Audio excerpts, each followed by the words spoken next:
Hello students, मैं Naveen Kumar Rao online video lecture में आपका स्वागत करता हूं। स्टूडेंट्स, आज हम आपको हाइड्रोलिक एंड न्यूमेटिक सब्जेक्ट में चैप्टर नंबर 3 बताने जा रहे हैं, जिसका नाम है फ्लो ऑफ फ्लूइड्स। ठीक है ना। इससे पहले हम आपको ये बताएंगे कि हाइड्रोडायनेमिक्स क्या होता है, क्योंकि जो ये टॉपिक है वो हाइड्रोडायनेमिक्स के ही अंतर्गत आता है। ठीक है ना। तो हाइड्रोडायनेमिक्स जो है वह इंजीनियरिंग का एक ब्रांच होता है, जिसके अंतर्गत हम किसी भी द्रव का अध्ययन करते हैं, और वो द्रव जो है गतिमान अवस्था में रहता है। ठीक है ना। जब कोई द्रव गतिमान अवस्था में रहता है तो और उसके प्रॉपर्टी के बारे में हम अध्ययन करते हैं, उसी को बोलते हैं हाइड्रोडायनेमिक्स। ठीक है। तो ये जो चैप्टर है हाइड्रोडायनेमिक्स के ही अंतर्गत आता है, क्योंकि फ्लो ऑफ फ्लूइड्स, जब फ्लूइड्स जो है फ्लो कर रहे हैं, ठीक है ना, तो हाइड्रोडायनेमिक्स का ही मतलब होता है कि जब कोई द्रव प्रवाहित होता है उस समय उसके प्रॉपर्टीज़ और उसके बिहेवियर को अध्ययन जब करते हैं, उसी को बोलते हैं हाइड्रोडायनेमिक्स। ठीक है। अब हम आपको बताएंगे लाइंस ऑफ फ्लो के बारे में। कितने प्रकार के प्रवाह रेखाएँ होते हैं, वो होते हैं 4 प्रकार के। पहला होता है पाथ लाइन, दूसरा होता है स्ट्रीम लाइन, तीसरा होता है स्ट्रीम लाइन ट्यूब, और चौथा होता है फिलामेंट लाइन। फिलामेंट लाइन को ही स्ट्रीक लाइन भी कहते हैं। ठीक है ना। जो पाथ लाइन होता है वो क्या होता है समझ लीजिए। पाथ लाइन का मतलब होता है, मान लीजिए कि कोई भी द्रव किसी भी पाइप या ट्यूब में या किसी चैनल से कोई भी द्रव प्रवाहित हो रहा है, तो उस द्रव के किसी एक पार्टिकल के द्वारा जितनी दूरी, एक निश्चित समय में जितनी दूरी तय की जाती है, वही दूरी जो होती है वो पाथ लाइन कहलाती है। ठीक है ना। और जो पाथ लाइन होता है वो एक रियल लाइन होता है। ठीक है। और मान लीजिए दो पार्टिकल हैं, तो दो पार्टिकल के द्वारा जो पाथ लाइन बनाया जाता है, तो वो एक दूसरे को काट सकते हैं। ठीक है ना। कभी भी किसी भी समय वो काट सकते हैं। ठीक है ना। और उस द्रव के किसी भी पार्टिकल पर एक टेंजेंट ड्रा किया जाता है, तो वो क्या रिप्रेजेंट करता है, जो टेंजेंट ड्रा किया जाता है वो क्या रिप्रेजेंट करता है, उस द्रव के पार्टिकल के स्पीड को या वेलोसिटी को रिप्रेजेंट करता है, वो बताता है। ठीक है ना। दूसरा है स्ट्रीम लाइन। स्ट्रीम लाइन ये जिस फिगर में दिखाया गया है, ये स्ट्रीम लाइन को रिप्रेजेंट कर रहा है। स्ट्रीम लाइन क्या होता है? स्ट्रीम लाइन जो होता है, जैसे कई पार्टिकल किसी भी द्रव के कई पार्टिकल का एक निश्चित समय में कई पार्टिकल का जो है एवरेज स्पीड को वो रिप्रेजेंट करता है। ठीक है ना। और ये जो होता है ये इमेजिनरी लाइन होता है, काल्पनिक रेखा होता है, और ये एक दूसरे को कभी भी नहीं काट सकती, ये कभी नहीं काट सकती हैं। ठीक है ना। जो स्ट्रीम लाइन होता है ये कभी नहीं काटती हैं एक दूसरे को। और उस द्रव के किसी एक पार्टिकल पर अगर टेंजेंट ड्रा किया जाए, तो वो क्या बताता है? वो ये बताता है कि उस द्रव के कण की गति की दिशा बताता है। ठीक है ना। डायरेक्शन को, उस पार्टिकल के डायरेक्शन को बताता है। ठीक है ना। जैसे देखिए कई V1 है, V2 है, V3 है, V4 है, ये क्या है, वो टेंजेंट ड्रा किया गया, तो उस टाइम, ठीक है ना, सडनली मतलब अचानक देखा गया, तो उस पार्टिकल का जो डायरेक्शन है वो उस डायरेक्शन में है, ये बताता है। ठीक है ना।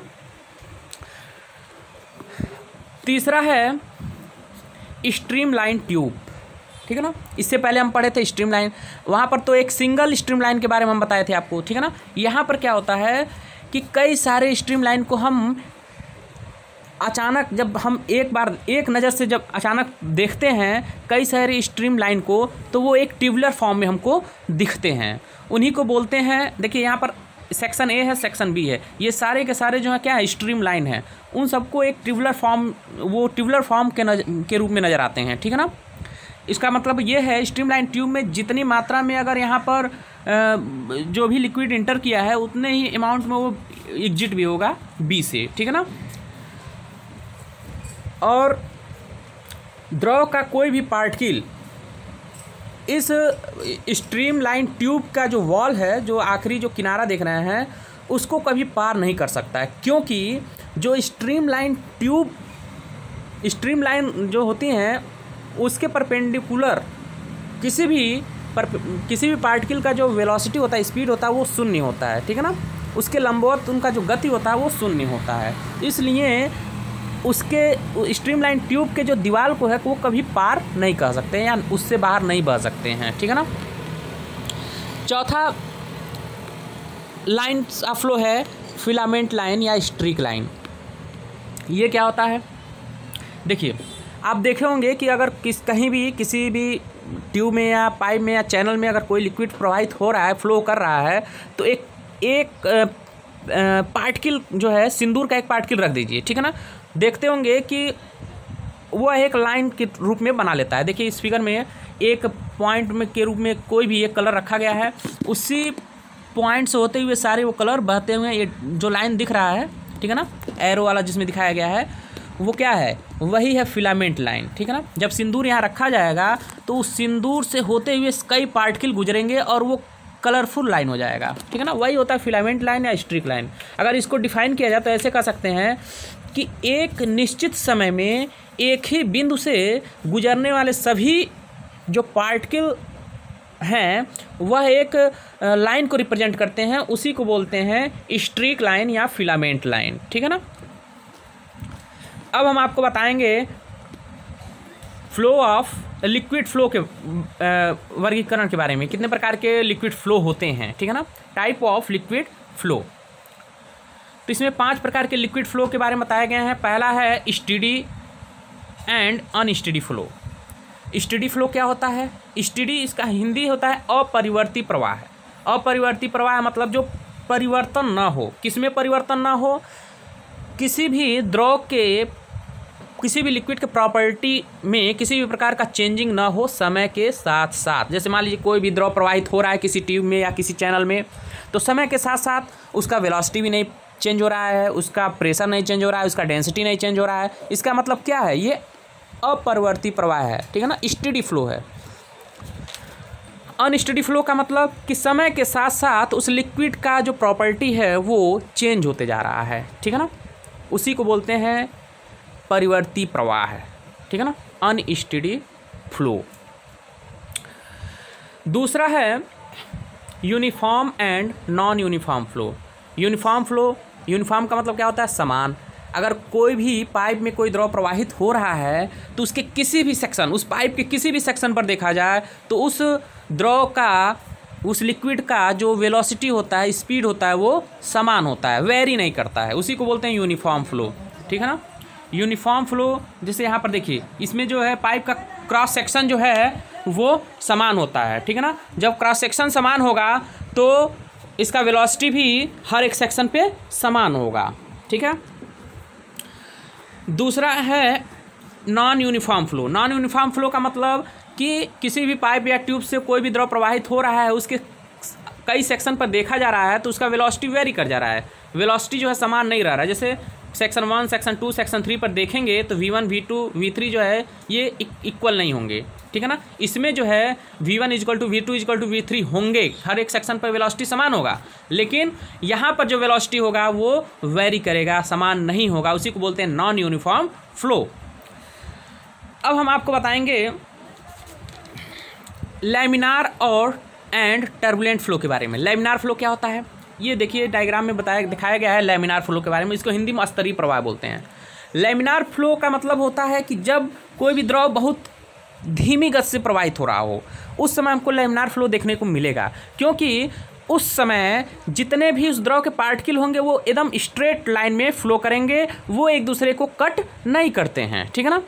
लेकिन टर्बुलेंट फ्लो में क्या होता है कि जब द्रव का वेलोसिटी, उस लिक्विड के वेलोसिटी को बढ़ा दिया जाए तो जितने भी उसमें टर्बुलेंट फ्लो में पाथ लाइन बनेंगे वो सारे के सारे, सॉरी स्ट्रीम लाइन, जितने भी बनेंगे जितने भी पाथ लाइन बनेंगे वो एक दूसरे को कट करते हुए आगे बढ़ेंगे। देखिए यहाँ पर जो है हर एक पार्टिकल, इसमें देखिए सारे के सारे पार्टिकल एक पैरेलल फ्लो हो रहे हैं, लेकिन इसमें पैरेलल नहीं फ्लो कर रहे हैं, एक दूसरे को वो कट करते जाएंगे, ठीक है ना।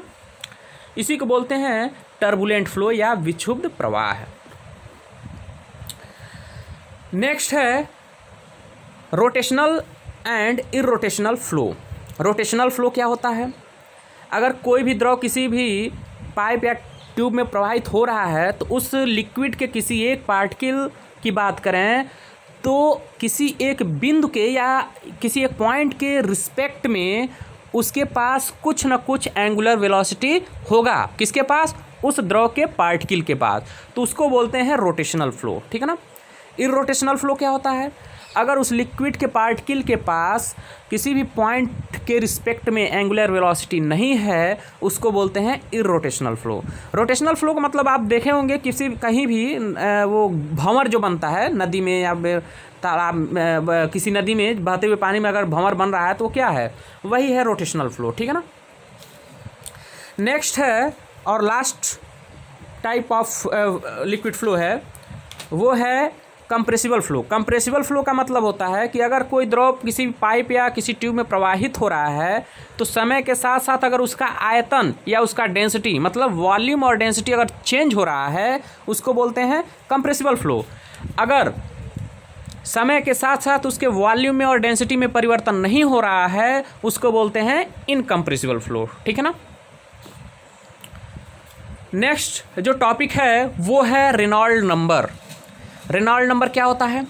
रेनॉल्ड नंबर जो है हमको ये बताता है कि कौन सा प्रवाह लैमिनार है, कौन सा फ्लो लैमिनार है, कौन सा फ्लो टर्बुलेंट है। जैसे किसी भी पाइप में अगर कोई भी लिक्विड फ्लो हो रहा है तो हमको ये जानना है कि ये फ्लो लैमिनार है या टर्बुलेंट है, तो इसको पता करना है तो हम क्या करेंगे? रेनॉल्ड नंबर का यूज करते हैं, ठीक है ना। रेनॉल्ड नंबर का फार्मूला होता है जिसमें दिया हुआ है, देखिए, rho D we upon mu. रो क्या होता है? डेंसिटी ऑफ लिक्विड, वी क्या है? वेलोसिटी ऑफ लिक्विड, डी क्या है? डायमीटर ऑफ पाइप, और म्यू होता है डायनेमिक विस्कोसिटी, ठीक है ना।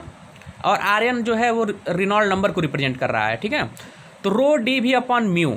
अब यहाँ पर देखिए जो म्यू अपॉन रो क्या होता है? काइनेमेटिक विस्कोसिटी होता है। म्यू और रो का जो रेशियो होता है उसको बोलते हैं काइनेमेटिक विस्कोसिटी। उसको न्यू से रिप्रेजेंट करते हैं। देखिए यहाँ पर न्यू रिप्रेजेंट हुआ है, वी डी अपॉन न्यू, ठीक है ना। सभी का वैल्यू जब हम इसमें पुट करेंगे, जैसे जो है वेलोसिटी ऑफ लिक्विड यहाँ पुट करेंगे, डायमीटर ऑफ पाइप पुट करेंगे और काइनेमेटिक विस्कोसिटी पता है तो हम रेनॉल्ड नंबर पता कर लेंगे, ठीक है ना। अगर उसका वैल्यू 2000 से कम आता है, रेनॉल्ड नंबर की वैल्यू 2000 से कम आता है, इसका मतलब क्या है? लैमिनार फ्लो है, ठीक है ना। अगर 4000 से ज़्यादा आता है तो रेनॉल्ड नंबर अगर 4000 से ज़्यादा आता है, इसका मतलब वो क्या है? टर्बुलेंट फ्लो है। अगर 2000 से 4000 के बीच में रहता है तो हम कह सकते हैं ये हो सकता है इसमें लैमिनार भी फ्लो हो सकता है या हो सकता है टर्बुलेंट फ्लो होता है। मतलब ये अनिश्चित होता है, ठीक है ना। फिक्स नहीं है कि ये लैमिनार ही होगा या टर्बुलेंट ही होगा, ठीक है। नेक्स्ट टॉपिक है रेट ऑफ फ्लो या डिस्चार्ज, ठीक है ना। विसर्जन हिंदी में या प्रवाह की दर बोलते हैं। देखिए, अगर किसी भी पाइप से कोई भी द्रव प्रवाहित होता है, ठीक है, तो अगर हमको विसर्जन या रेट ऑफ फ्लो या डिस्चार्ज कैलकुलेट करना है तो क्या करते हैं? हम जो है एक वीकर लेते हैं जिसमें वॉल्यूम जो है मेंशन रहता है। हम विद रिस्पेक्ट टू टाइम, जैसे मान लीजिए हम 5 सेकेंड में देखते हैं कितना वॉल्यूम भर गया है, ठीक है ना। तो 5 सेकेंड में जितना वॉल्यूम भरा है तो वॉल्यूम अपॉन टाइम कर देंगे, ठीक है ना, वो हमको डिस्चार्ज मिल जाएगा। समझ में आया?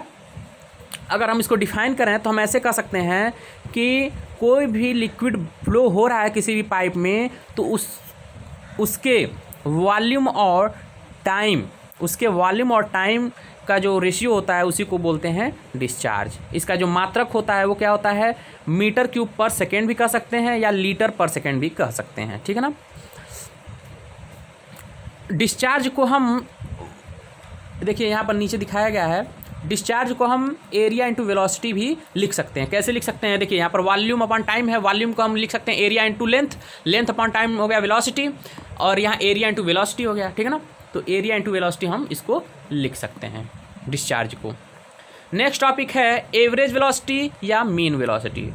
अब इसी फार्मूले से जो Q equal to V upon T है उसी से हम निकालते हैं एवरेज वेलोसिटी। देखिए हम आपको बताएं क्या कि हम इसको ऐसे भी लिख सकते हैं Q equal to area into velocity, ठीक है ना। Q equal to area into velocity लिख सकते हैं। तो यहीं से हम V की वैल्यू कैलकुलेट कर लेंगे। V इक्वल टू हो जाएगा Q अपॉन A। मतलब हम कह सकते हैं जो एवरेज या मीन वेलोसिटी होता है वो क्या होता है? वो होता है डिस्चार्ज और उस पाइप के क्रॉस सेक्शनल एरिया का रेशियो होता है, ठीक है ना। V equal to Q upon A, ठीक है। देखिए V equal to Q upon A। तो वेलोसिटी का तो यूनिट आपको पता ही होगा, जो नॉर्मल यूनिट होता है मीटर पर सेकेंड, वही होता है। एवरेज या मीन वेलोसिटी का भी यूनिट होता है, ठीक है ना। लास्ट पॉइंट है कंटिन्यूटी इक्वेशन, सातत्य समीकरण इसको बोलते हैं। ये बहुत फेमस टॉपिक है, ये जानना भी चाहिए सबको। देखिए, जो कंटिन्यूटी इक्वेशन होता है वो law of conservation of mass पे आधारित होता है, ठीक है ना। इसी सिद्धांत पर ये कार्य करता है। और कंटिन्यूटी इक्वेशन को अगर हमको समझना है तो अगर कोई भी फ्लो जो है स्टेडी रहेगा तभी हम कह सकते हैं कि उसी पे हम कंटिन्यूटी इक्वेशन हम लागू कर सकते हैं। अनस्टेडी फ्लो रहेगा तब हम नहीं कर सकते हैं, क्योंकि समय के साथ साथ उसका प्रॉपर्टी चेंज हो जाएगा, ठीक है ना। लेकिन स्टेडी फ्लो में क्या होता है, उसका प्रॉपर्टी जो है जो उस द्रव का प्रॉपर्टी समय के साथ साथ चेंज नहीं होता है। तो ऐसे लिक्विड पर हम लागू कंटिन्यूटी इक्वेशन कर सकते हैं। कौन से लिक्विड पे, जो स्टेडी फ्लो जिसमें हो रहा हो, ठीक है ना, जिसमें स्टेडी फ्लो हो रहा हो उसी पे हम कंटिन्यूटी इक्वेशन लागू कर सकते हैं, ठीक है ना। कंटिन्यूटी इक्वेशन को अगर हम कहें तो ऐसे कह सकते हैं कि अगर किसी भी द्रव, कोई भी पाइप, किसी भी पाइप में या किसी ट्यूब में, किसी चैनल में अगर कोई भी द्रव प्रवाहित हो रहा है तो एक निश्चित समय में, ठीक है ना, एक निश्चित समय में जो है एक सेक्शन से जितने भी लिक्विड पास होते हैं उस लिक्विड का भार हर एक सेक्शन पे समान होता है। जैसे यहाँ पर देखिए, यहाँ पर जो एक पाइप दिखाया गया है, ये जो है एक यूनिफॉर्म पाइप नहीं है, ठीक है ना, वेरिएबल पाइप है, इसका डायमीटर वेरी कर रहा है। तो 3 सेक्शन माना गया है, 1 2 3, ठीक है ना। लेकिन कंटिन्यूटी इक्वेशन ये कहता है जितने भार का द्रव पॉइंट 1 से गुजरेगा 1 सेकेंड में, उतने ही भार का द्रव 2 से गुजरेगा, सेक्शन 2 से गुजरेगा, सेक्शन 3 से भी उतने ही भार का द्रव 1 सेकेंड में प्रवाहित होगा, ठीक है ना। यही होता है कंटिन्यूटी इक्वेशन। अगर कंटिन्यूटी इक्वेशन को दिखाया जाए तो हम कह सकते हैं कि Q is equal to A1V1 is equal to A2V2 is equal to A3V3, ठीक है ना। मतलब A1V1 पॉइंट 1 पर A1V1 जो डिस्चार्ज है और is equal to A2V2 is equal to A3V3, ठीक है ना। इसी को बोलते हैं कंटिन्यूटी इक्वेशन। Thank you.